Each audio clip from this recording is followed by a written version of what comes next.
when I saw what was happening with this, the concerted effort by I think they're paid agitators. And when I saw what was happening, I said, I want to buy a Tesla.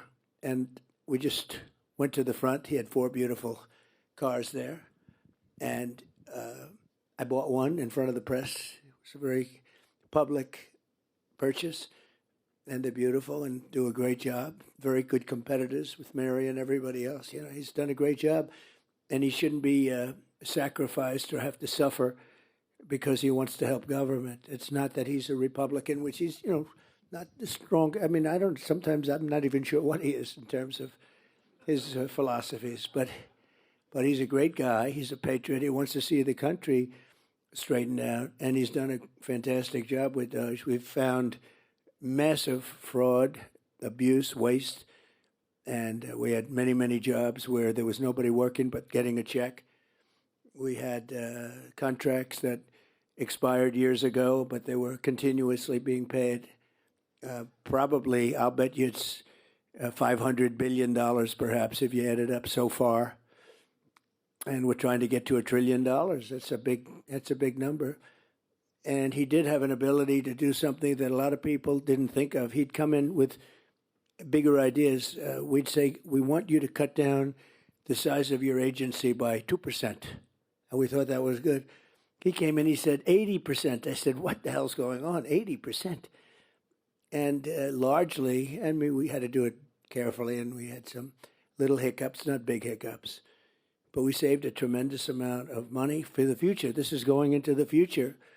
And in some cases, it would be 80, and in some cases, it would be 5% or 2% or 3%, depending on the agency. And you can almost, you're all great professionals, the top, and you can almost look at some of the agencies and see which ones had to be cut and which ones didn't. Also in terms of their importance and in terms of being current. So we saved a tremendous amount of money. And I think, I don't know if it's going to reach $1 trillion, but it's going to reach a lot. And it was an honor to have Michael there yesterday. You got to see a little bit of it. We had a conference. And a lot of investment coming into our country, much more than I've ever seen. Apple is investing $500 billion. IBM was with us yesterday, and they're investing a lot. Just companies all over. I could name them. You've read most of them, many of them. But hundreds of billions of dollars is being invested. That wouldn't have happened if I didn't win the election, number one. And I think, number two, the tariffs are having a tremendously positive impact. They will have, and they are having.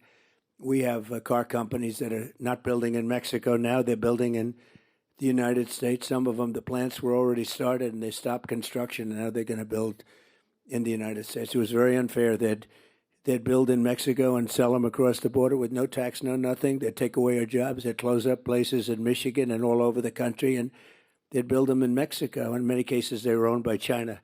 Built in Mexico, owned by China. And that's all stopped now. They're all coming here. Honda is building a massive plant in different places, Indiana, South Carolina, but also in Michigan, a lot in Michigan. A lot of activity is happening. They're looking all over the place for places, and that's because there is a good spirit, there's a renewed spirit, and also, very importantly, the tariffs they don't want to pay 25% or whatever it may be. It may go up higher, Look, the higher it goes, the more likely it is they're going to build. And ultimately, the biggest win is not the tariff. That's a big win. That's a lot of money. But the biggest win is if they move into our country and produce jobs. That's a bigger win than the tariffs themselves. But the tariffs are going to be throwing off a lot of money to this country. And we've been ripped off for years by other countries, many, many decades. And they were doing the same thing. But I think we'll do it better. And I think we have a bigger advantage because we really are the piggy bank. They weren't.